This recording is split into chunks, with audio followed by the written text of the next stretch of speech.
Hello friends, उम्मीद करता हूँ आप सभी अच्छे होंगे। दोस्तों, आज के इस वीडियो के अंदर मैं आपको बताने वाला हूँ कि अगर आप किसी ऑनलाइन ट्रांजेक्शन को करते हैं, ऑनलाइन किसी को आप पेमेंट करते हैं और बाय मिस्टेकली आपका पेमेंट जो है आप ट्वाइस कर देते हैं, 2 बार कर देते हैं, तो इसमें आपको एक जो ट्रांजेक्शन है उसका रिफंड किस तरीके से मिलेगा, या फिर अगर आपका ऑनलाइन पेमेंट करते वक्त ट्रांजेक्शन फेल हो गया है तो फिर ऐसी कंडीशन में बैलेंस डिडक्ट अगर हो गया है तो आपको बैलेंस किस तरीके से रिफंड होगा। तो ये आज के इस वीडियो के अंदर मैं आपको बताने वाला हूँ किस तरीके से आपको रिफंड जो है वो मिलने वाला है।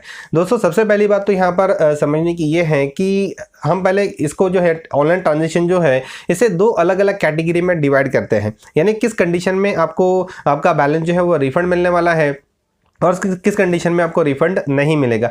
तो या तो फिर आपको अलग एक वे इस्तेमाल करना पड़ेगा उसको लेने के लिए। तो मैं आपको बता दूं, आप कंप्लीट देखिए इस वीडियो को, आपको समझ आ जाएगा कि मैं क्या आपको बताना चाह रहा हूं।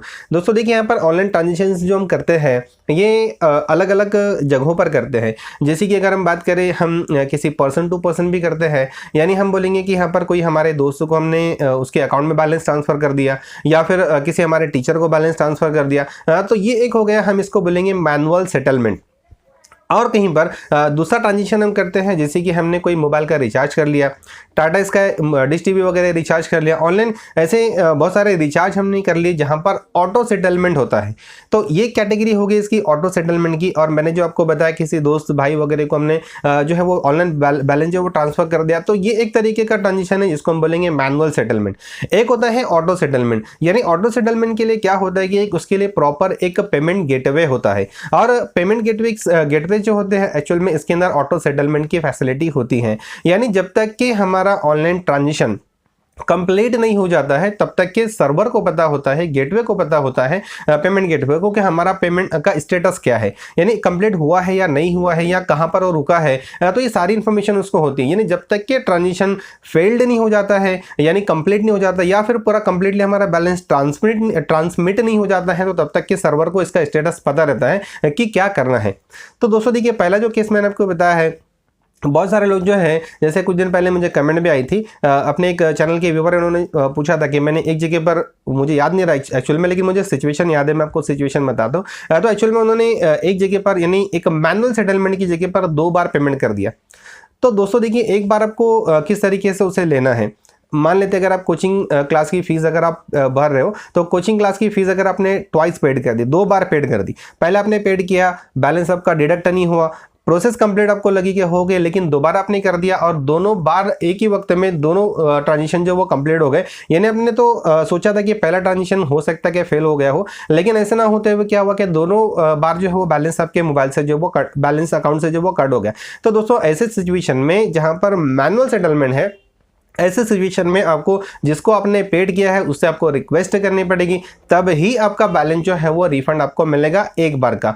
तो दोस्तों, ये चीज़ समझने की है यहाँ पर। और दूसरी जगह पर जहाँ पर मैं आपको बता रहा हूँ कि गेटवेज होते हैं, एक प्रॉपरली पेमेंट का सर्वर होता है, तो वहाँ पर अगर आप इस तरीके का ट्रांजेक्शन अगर आप करोगे, जैसे कि मोबाइल का रिचार्ज आपने किया, मोबाइल का रिचार्ज आपने किया, रिचार्ज करने के बाद बैलेंस आपका कट हो गया किसी वजह से, अगर आपका बैलेंस जो है वो कट होने के बाद आपका रिचार्ज सक्सेसफुली नहीं हुआ, तो इसका पूरा स्टेटस जो है उस पेमेंट गेटवे को पता है कि आपका ट्रांजेक्शन किस कंडीशन में है। यानी आपका जो आपने पेमेंट किया है वो आपको फैसिलिटी मिली है या नहीं, यानी आपने रिचार्ज किया तो बैलेंस तो कट हो गया, लेकिन रिचार्ज सक्सेसफुली हुआ है या नहीं, या कहीं पर किसी प्रोसेस में वो स्टक है, अटका हुआ है, तो ये स्टेटस जो है वो गेटवेज को पता होता है। तो ऐसी सिचुएशन में उनकी जो कंडीशन है, आमतौर पर क्या होता है कि यहाँ पर वर्किंग 5 डेज या 7 डेज का उनका कंडीशन होता है कि वो आपको रिफंड कर देते हैं ऐसे सिचुएशन में। तो बहुत सारी बात जो होता है कि पेमेंट बैलेंस हमारा कट हो जाता है, लेकिन आपको जो फैसिलिटी नहीं मिलती। तो ऐसी कंडीशन में आपको क्या करना है, पहली बात तो ये है कि कहीं पर तो आपको दूसरी कोशिश करने की ज़रूरत नहीं है।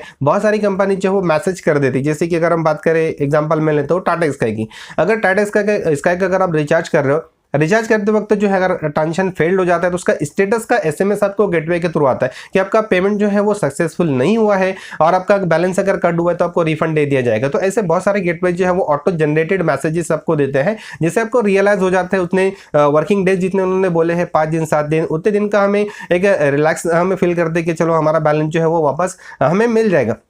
बहुत सारी बार लोगों को लैक ऑफ इन्फॉर्मेशन की वजह से जो है इसी सिचुएशन में इनको परेशानी होती है कि उन्हें लगता है कि यार बैलेंस तो कट हो गया, फैसिलिटी नहीं मिली, तो बैलेंस का क्या होगा। तो दोस्तों ऐसी सिचुएशन में आपको डरने की ज़रूरत बिल्कुल भी नहीं है। अगर आपने 2 बार ट्रांजिशन कर दिया है, एक बार फेल हो गया, दूसरी बार सक्सेसफुल हो गया, तो जो बैलेंस आपका कट हुआ है जिसकी वजह से और वो ट्रांजिशन आपका कंप्लीट नहीं हुआ है, स्टेटस उस ट्रांजिशन का फेल्ड है, तो ऐसे सिचुएशन में उस फेल्ड ट्रांजिशन का आपका बैलेंस अगर कट हुआ है तो आपको वर्किंग 5 या 7 डेज के अंदर जो वो ऑटोमेटिकली मिल जाएगा।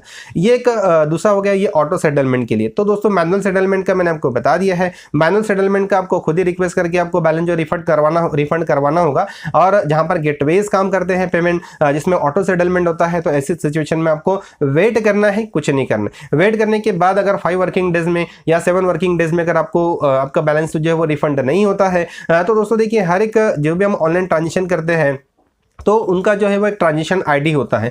तो वो ट्रांजिशन आईडी आपको संभाल कर रखना है। और ऐसी सिचुएशन में काफ़ी ज़्यादा वक्त अगर लग गया 5 डेज, या देखो एक चीज़ का यहाँ पर ध्यान रखना है कि हमेशा जो कंपनी रिफंड करने का जो डेज देती है वो क्लियरली बोलती है कि 5 वर्किंग डेज, 7 वर्किंग डेज। तो ये चीज़ का भी हमें ध्यान रखना है। कभी कभी हम 7 डेज का वेट तो कर लेते हैं, लेकिन बीच में हॉलीडेज आ जाते हैं, कोई फेस्टिवल वगैरह आ जाते हैं, त्यौहार आ जाता है, ऐसी सिचुएशन में बैंक्स की छुट्टी होती है, तो यहाँ ये वर्किंग डेज नहीं कहलाएंगे। तो वर्किंग डेज के अंदर जो है अगर आपका पैसा रिफंड आपको नहीं मिलता है तो आपको डेफिनेटली फिर यहाँ पर आपको कस्टमर केयर एग्जीक्यूटिव से कॉन्टैक्ट करके ट्रांजेक्शन आईडी बताकर सिचुएशन आपको बतानी चाहिए ताकि आपका बैलेंस जो आपको रिफंड हो सके। तो दोस्तों बस इतना ही था इस वीडियो के अंदर। एक डाउट था, काफ़ी लोग परेशान होते हैं इस चीज़ की वजह से, तो सोचा कि चलिए स्पेशल एक वीडियो इसके ऊपर बना देते हैं। तो बस दोस्तों इतना ही था इस वीडियो के अंदर। उम्मीद है जो भी चीज़ मैंने आपसे शेयर की आपको ठीक लगी होगी।